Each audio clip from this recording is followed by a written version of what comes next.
Dice la Biblia que aquella mujer nunca había visto al maestro. Ella no había visto al Señor. Ella lo había oído de lejos. De lejos ella había oído que el Señor hacía milagros. De lejos ella había oído que el Señor sanaba a los enfermos, que el Señor resucitaba a los muertos, que el Señor sanaba a los ciegos, sanaba a los cojos. Ella no lo había visto, pero lo había oído. Y dice la palabra que cuando aquella mujer de flujo de sangre, gloria al Señor, oyó que el obrador de milagros por excelencia, aleluya, se aproximaba, estaba cerca de donde ella estaba. Dice la palabra del Señor que ya fue donde estaba el maestro. Ay, estoy en taco, hermano, pero yo me imagino que ahí al fondo estaba el Señor. Y me imagino que la mujer de flujo de sangre tuvo que correr donde estaba el maestro. Porque imagínense, por 12 años enfermas, sin poder ser curada por ningún médico, por ningún doctor, por ningún cirujano. Yo me imagino que ella tuvo que sentirse desesperada. Imagínese usted, esperando 12 años, usted ser sanado, usted recibir su milagro. Y por 12 años, usted buscar soluciones, usted gastar su dinero, usted gastar todos sus recursos sin nada. Aleluya. Y yo me imagino que ella se encontraba desesperada. Pero cuando ella escuchó que ahí estaba, el que hacía milagros, ella fue donde estaba el Señor.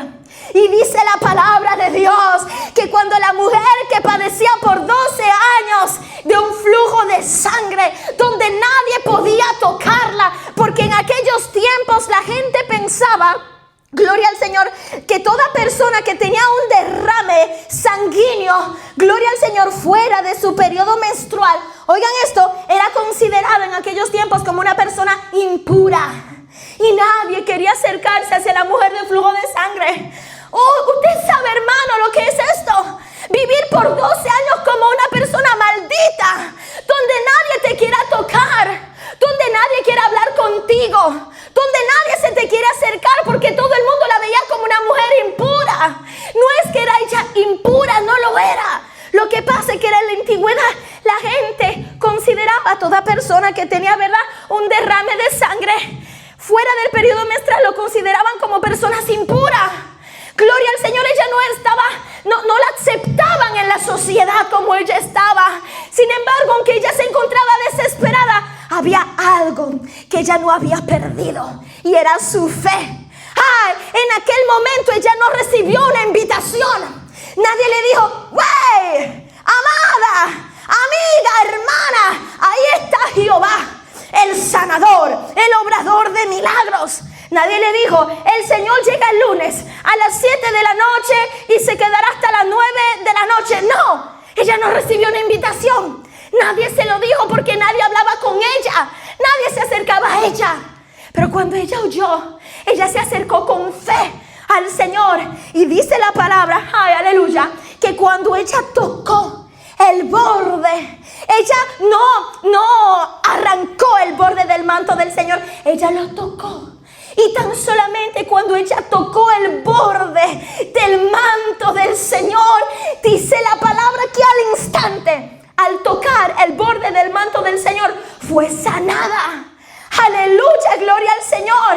Y dice la palabra que en ese mismo instante, cuando ella toca al Señor, dice la palabra, aleluya, que dentro de la multitud, aleluya, gloria al Señor, viene el Señor dentro de toda la multitud y dice, hey, ¿quién me ha tocado? Y los discípulos fueron del Señor. Esta vez los discípulos tuvieron que decir, pero maestro, ¿qué te pasa? Maestro, ¿tú no ves que hay una multitud que nos rodea?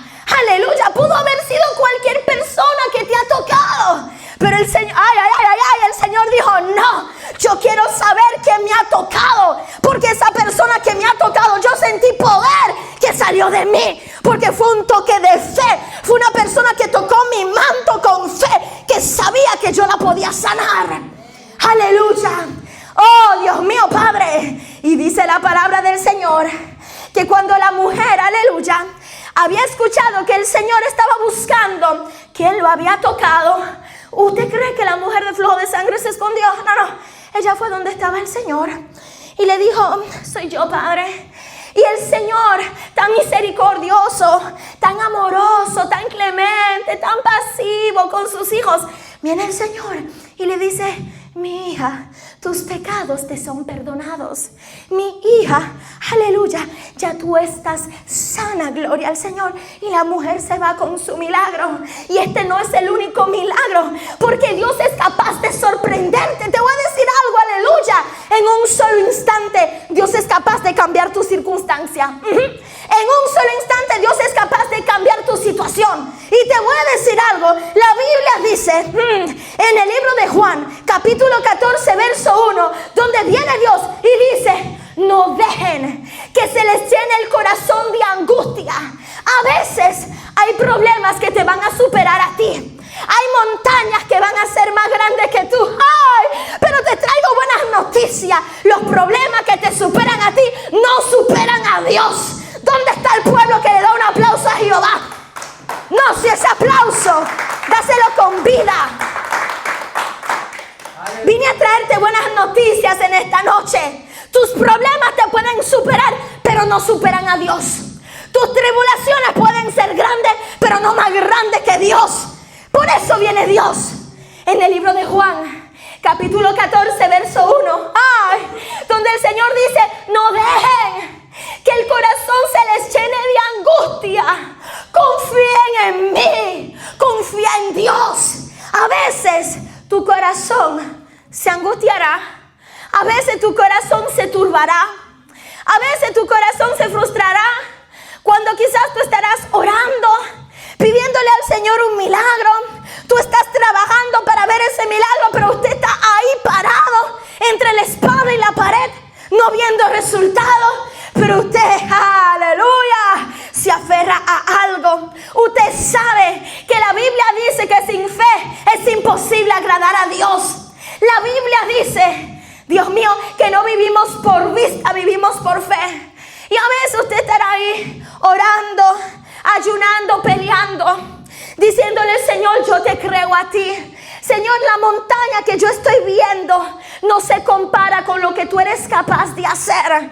¿Y qué va a hacer el enemigo? Cuando tú no veas resultado, el enemigo va a poner desesperación en tu corazón. El enemigo va a poner turbación. El enemigo va a hacerte pensar que Dios ya no te escucha, que Dios no está contigo, que tus oraciones no llegan a Dios, que tus oraciones no son efectivas, porque eso es lo que el diablo hace, aleluya. Pero cuando te pasan momentos así, donde tú estás parado, firme, con fe, peleando para ver tu milagro, aleluya, diciéndole, Señor, glorifícate en mi situación.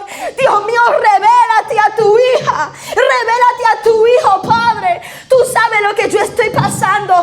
Mis dificultades me superan a mí. Mis dificultades son más grandes que yo, pero no más grandes que tú. A veces tú vas a tener que pararte de pie. A veces usted va a tener que armarse de la autoridad de Dios y hablarle a tu situación y decirle, en realidad, lo que yo estoy viviendo es temporal. Algo Dios está haciendo. Aunque no lo veo, tengo una palabra.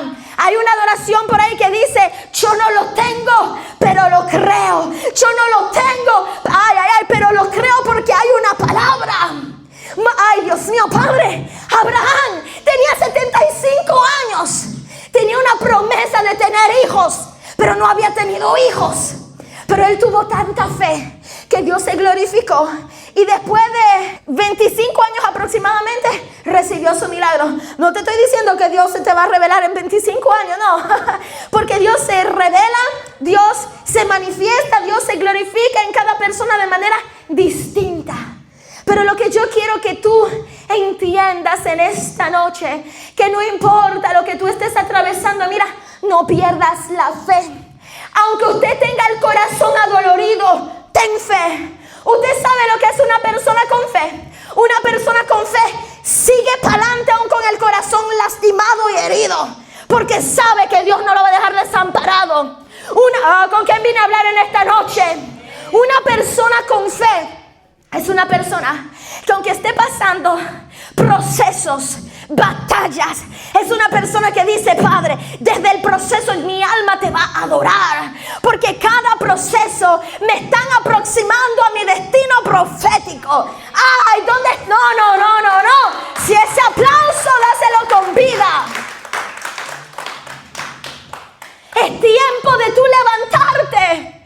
Es tiempo de tú sacudirte. Mira, desde la Génesis hasta Apocalipsis no hay un solo versículo que yo pueda decirte de los milagros que Dios ha hecho, porque no fue un solo. Fueron cientos, fueron miles. Aleluya. Cuando tú te atrevas a creerle a Dios, Dios te va a sorprender. ¿Cómo así, pastora, que Dios me va a sorprender? Sí. La Biblia dice, oigan esto, que en una ocasión, gloria al Señor, los discípulos tenían que alimentar una multitud.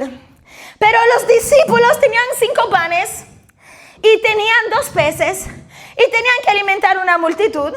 Y como todo ser humano, vienen los discípulos y le dicen: pero Señor, mira toda la multitud que está aquí. Padre, ¿cómo los vamos a alimentar? Si lo que tenemos son 5 panes y 2 peces. Señor, diles que vayan a su casa y regresen. No, usted sabe lo que el Señor hizo. Esto es de loco. Esto es locura para el que cree en Dios. Amén. Dice la palabra del Señor que Dios tomó, gloria a Dios, los 5 panes. Ay, Padre, tranquilízame. Yo me emociono, hermano, cuando cuento esta historia. Aleluya. Sí, porque ¿cuál es el tema? La fe que trasciende lo imposible. Amén. Dice la palabra de Dios que Dios tomó los 5 panes.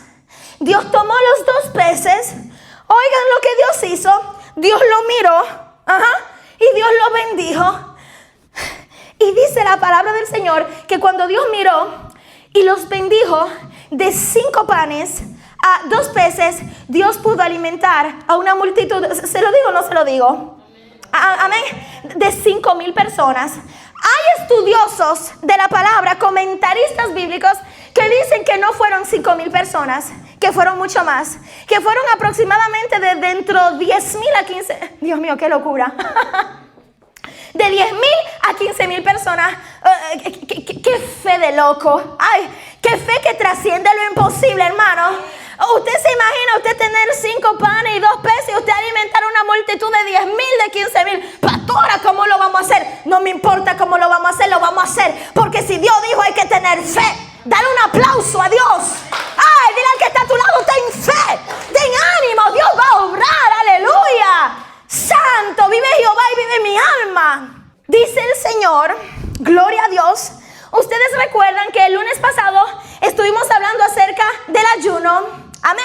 Gloria al Señor. Y estuvimos mencionando un verso demasiado importante donde los discípulos estaban tratando de echar fuera un demonio, pero no pudieron. Amén. Y la continuidad de este verso dice que el Señor en ese mismo momento le habló a los discípulos y le dijo a los discípulos: si tuvieran fe como un grano de mostaza, como un granito de mostaza, ustedes podrán decirle a ese monte: muévete, monte, y por la fe tendría que moverse. ¿Por qué no vino el Señor y le dijo a los discípulos: si tuvieran fe como un grano de maíz? ¿Por qué no dijo el Señor: si tuvieran fe como una semilla de linaza? ¿Por qué un grano de maíz? Cuando usted se pone a estudiar, usted se da cuenta que uno de los granos más pequeñitos no es el grano de linaza, no es la semilla de linaza, no es la semilla de girasol que la usamos a veces dentro de la ensalada para comerla, tampoco es ella. Tampoco es un grano de maíz, que los granitos de maíz son pequeñitos, no, tampoco. Ni un grano de petit pois, no. Cuando usted se pone a estudiar, usted se da cuenta que uno de los granos más pequeños, que casi parecen invisibles, es el grano de mostaza. Y viene a Dios con autoridad y le dice a los discípulos: cuidado, no dejen que su corazón se turbe, no dejen que su corazón se angustie. Háblenle con autoridad a ese problema, porque si tuvieran fe como un grano, como un pequeñito granito de mostaza, le dijeran a ese monte: muévete, y el monte tendría que moverse. Amén, aleluya.